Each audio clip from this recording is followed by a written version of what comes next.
शिवाय। प्रिय दर्शकों, एक बार फिर आपका स्वागत है हमारे यूट्यूब चैनल सत्य वचन पर। प्रिय दर्शकों, आज फिर एक नई और ज्ञानवर्धक कहानी लेकर मैं आपके सामने हाजिर हुई हूँ। प्रिय दर्शकों, आज की कहानी बड़ी ही ज्ञानवर्धक और मोटिवेशनल है।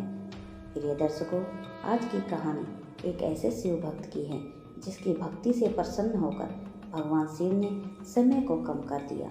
इस कहानी को सुनने से आपकी भगवान शिव में भक्ति कई गुना बढ़ जाएगी। इसलिए अगर आप भगवान शिव के सच्चे भक्त हैं तो इस कहानी को पूरा सुनिएगा, क्योंकि इस कहानी को अधूरा छोड़ने से आपको भगवान शिव की कृपा प्राप्त नहीं होगी। तो कहानी शुरू करने से पहले दर्शकों, जो दर्शक हमारे चैनल पर नए आए हैं वो हमारे चैनल को सब्सक्राइब कर लें और बेल आइकन को ऑन करें और अच्छे कमेंट करें, जिससे कि हमारी आगे आने वाली वीडियो आपके पास तुरंत पहुंच सके और आप उनका लाभ उठा सके। तो प्रिय दर्शकों, शुरू करते हैं आज की कहानी। एक बार एक शिव भक्त अपने गांव से केदारनाथ धाम की यात्रा पर निकला। पहले यातायात की सुविधाएं तो नहीं थी, वह पैदल ही निकल पड़ा। रास्ते में जो भी मिलता केदारनाथ का मार्ग पूछ लेता, मन में भगवान शिव का ध्यान करता रहता। चलते चलते उसको महीनों बीत गए। आखिरकार एक दिन वह केदार धाम पहुँच ही गया। केदारनाथ में मंदिर के द्वार 6 महीने खुलते हैं और 6 महीने बंद रहते हैं। वह उस समय पर पहुंचा जब मंदिर के द्वार बंद हो रहे थे। पंडित जी को उसने बताया कि वह बहुत दूर से महीनों की यात्रा करके आया है। पंडित जी से प्रार्थना की, कृपा करके दरवाज़ा खोलकर प्रभु के दर्शन करवा दीजिए। लेकिन वहाँ का तो नियम है, एक बार बंद तो बंद, नियम तो नियम होता है। वह बहुत रोया, बार बार भगवान शिव को याद किया कि प्रभु बस एक बार दर्शन करा दो। वह प्रार्थना करता रहा सभी से, लेकिन किसी ने भी नहीं सुनी। पंडित जी बोले, अब यहाँ 6 महीने बाद आना। 6 महीने बाद यहाँ के दरवाजे खुलेंगे। यहाँ 6 महीने बर्फ़ और ठंड पड़ती है। और सभी जन वहाँ से चले गए। वह वहीं पर रोता रहा। रोते रोते रात होने लगी, चारों तरफ अंधेरा हो गया। लेकिन उसे विश्वास था अपने शिव पर कि वो जरूर कृपा करेंगे।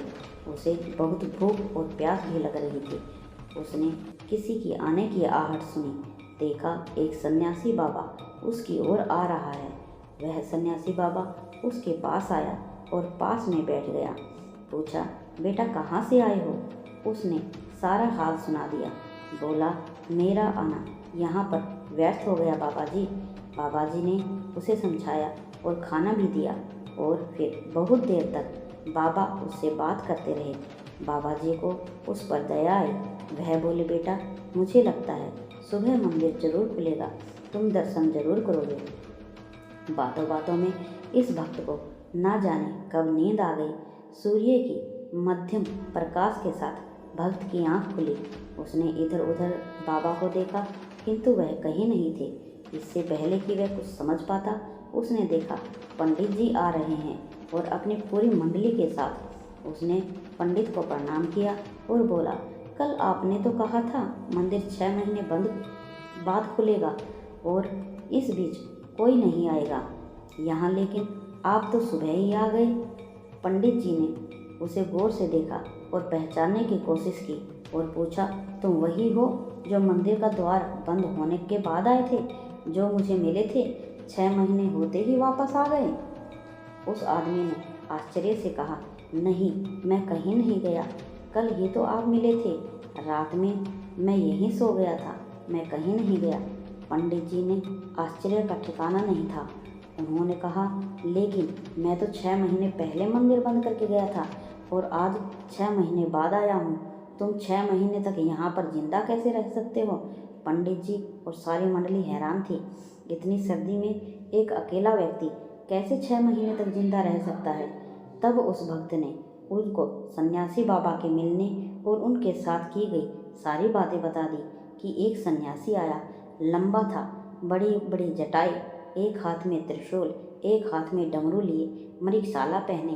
पंडित जी और सब लोग उसके चरणों में गिर गए। बोले, हमने तो जिंदगी लगा दी किंतु प्रभु के दर्शन ना पा सके। सच्चे भक्त तो तुम हो। तुमने तो साक्षात भगवान शिव के दर्शन किए हैं। उन्होंने ही अपनी योग माया से तुम्हारे 6 महीने को एक रात में परिवर्तित कर दिया, कालखंड को छोटा कर दिया। यह सब तुमने पवित्र मन, तुम्हारी श्रद्धा विश्वास के कारण ही हुआ है। हम आपकी भक्ति को प्रणाम करते हैं। अगर आप भी भोले बाबा को मानते हैं तो कमेंट में हर हर महादेव जरूर लिखना।